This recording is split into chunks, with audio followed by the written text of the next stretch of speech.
Evening, my name is Onyinyechi Amy Omer. This video is the technical assessment for the position of Administrative and Procurement Officer for the Brave Women Project. The first task is to provide a general outline for procuring consulting services from national or international experts based on best practices. The procurement process goes through the following steps or stages in procuring the services of a consultant or service or expert service. Step 1 is identifying the need for the consultancy service. Here, the procurement team works with other members of the staff within an approved work plan and within an approved budget to ensure that the project is carried out in a timely manner and to ensure that it is carried out within a reasonable cost. The following questions are then asked. Is there a real need for the consultancy service? Should the service be sourced nationally or internationally? Or another question is, can an existing consultant contractor fulfill this need? The documents necessary for step 1 are the work plans, the budget, the need analysis forms, and the fact-finding agenda. Step 1 should take a time frame of 2 to 3 weeks. Step 2 is the requisition stage, where the department or project generating the need for the consultancy service will prepare a requisition form which has all the key information necessary to procure the expert services. The form is then submitted to the procurement department. Step 2 should take a time frame of 2 weeks to conclude. Step 3 is the requisition review. The requisition forms are reviewed and assessed by the department heads, and these are double-checked to ensure if there is justifiable need for the consultancy service. Cross-check for budget availability and where the service will be made is also put into consideration. Approved requisitions become purchase orders, while rejected requisitions are sent back to the requisitioner with reason for rejection. Step 3 takes a time frame of 4 to 5 weeks. Step 4 is the procurement method, which is the selection and solicitation. Once a requisition is approved and purchase order is generated, the procurement team develops an individual procurement plan and sketches out a corresponding procurement method. In most cases, the following are the most common methods used for procuring consultancy services. The first one is restricted tendering procurement method. The second is the open tendering procurement method. And the third is negotiated tendering procurement method. Step 4 should take a time frame of 3 weeks. Documents necessary for step 4 include invitation to tender, instruction to the tenderers, award criteria, form of tender, schedule for service, and specification of service.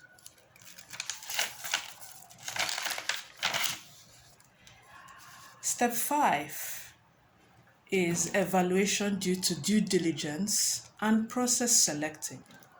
Once the solicitation stage is officially closed, the required tender documents submitted by the consultants are evaluated using the criteria of capabilities, capacity, value for money, integrity, and risks. Evaluation is carried out by the procurement team and an evaluation committee. Step 5 takes a time frame of 4 to 5 weeks. Step 6 is the contract. Once the consultant is selected, the contract is prepared and reviewed by the authorized staff within the organization, and the contractor will then co-sign. in agreement.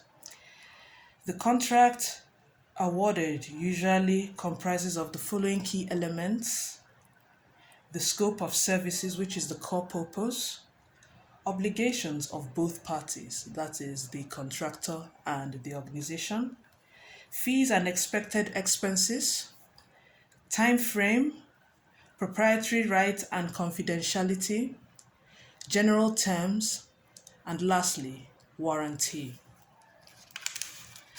The contract should take a time frame of 3 weeks to conclude or to agree to. Step 7 is the service provider manager and payment.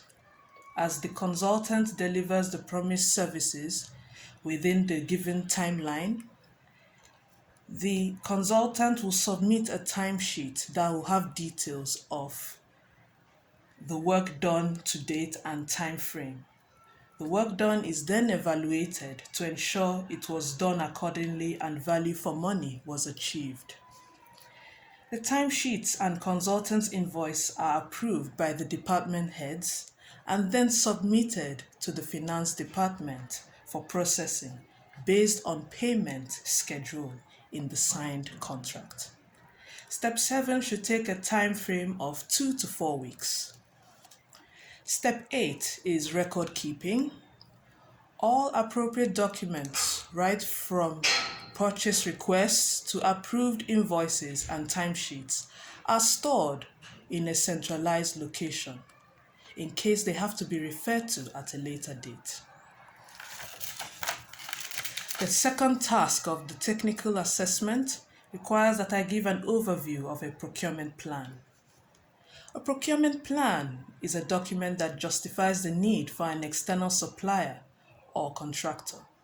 It explains and manages the process of finding and selecting a vendor and how it will be performed. The plan helps to determine if a service or product delivery expectation and requirements are realistic and can be completed within a proposed time frame. Components of a procurement plan are identification of contract type used in the deal, explanation of suppliers' performance metrics, expected or planned delivery or implementation dates, organizational standards, number of vendors, suppliers to be involved and how they will be managed, alignment of times with project schedule. Steps in preparing a procurement plan include explain the procurement process, identify staff roles and responsibilities, identify procurement needs and requirements, define project timeline and timeframe products necessary, identify vendor management. This can include selection criteria, performance metrics, meetings and requests for updates from vendors. Define the relevant legal jurisdiction. Identify payment methods and payment schedule. Explain risk management processes. Identify project constraints and limitations a project team or vendor may face, which include legal compliance, budget restrictions, geographic restrictions, scheduling limitations, and standards and specifications. Tools for procurement, control, and management. Personally, I've had experience with timesheets where in my experience as an administrative officer with the Citizens Advice Bureau in the UK, we had to source for the services of an event planner that was required to plan an event for a fundraising. So we were able to use timesheets to monitor how much work she has done and the time frame in which she carried out the work. I hope my presentation is comprehensive enough. Thank you for having me